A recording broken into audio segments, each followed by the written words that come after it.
this to schools.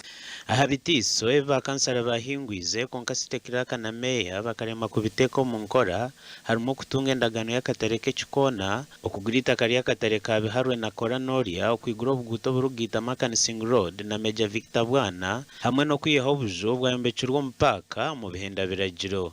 Ekyasingayo kutabura Bakansara no kushanga ngwe sente z'kanso eri kushoroza omu katare k'ekikoona k'ebitookye ni $16,800 konka kanso nemanya $10,000 kandi hatariho kihandiiko kyona. Kiraaka, you seem to be operating in your own way.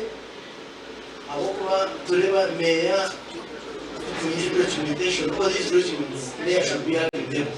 Etesha nambuuza Meeya ati, can you lay the documents?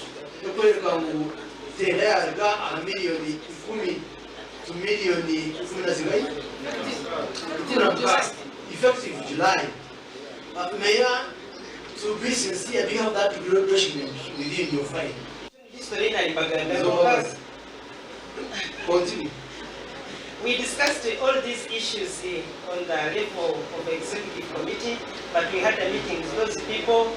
I said there, Madam Monica akatujechera murushiko rw'abantu abo. The mayor's house was there. It was a composition of so many people.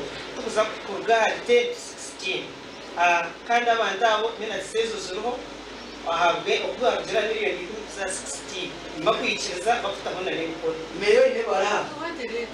Or inebara because Nukwe speaker kuragira omuhwezi wa Meeya Priska Murongo hamwe na Town Kiraaka okushoborera enshongezi. An engagement that for now South Division, if it is to allow you to continue managing the market, pay 16.80 million as the executive had directed. But Mr. Speaker, I want to tell you that I cannot go ahead and sign an MOU. There are a number of documents we said should be provided to us. Bwanyuma ya Bakansara okureba ngo barimo kubashoborora nikwe Kansara byansi okureta ekiteiso cyo kwemereza orukiiko kandi eki kyahajurwa Godfrey bari omunsi.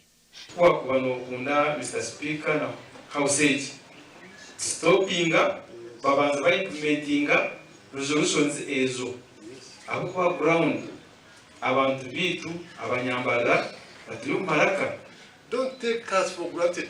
We are honorable councillors. We are voted to come and be the voice of our people. So we have decided that the council should stop here until further notice. Nikwe Speaker Bone okushara makemereza orukiiko.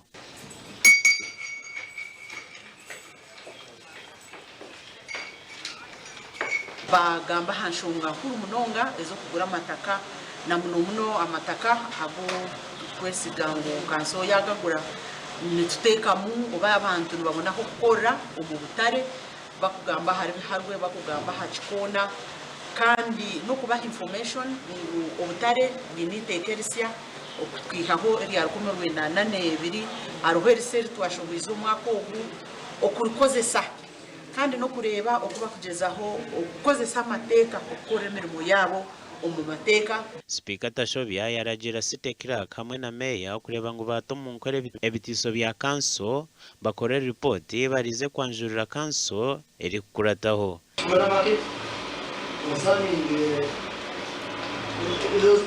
Abwa TV West Standard of Fire.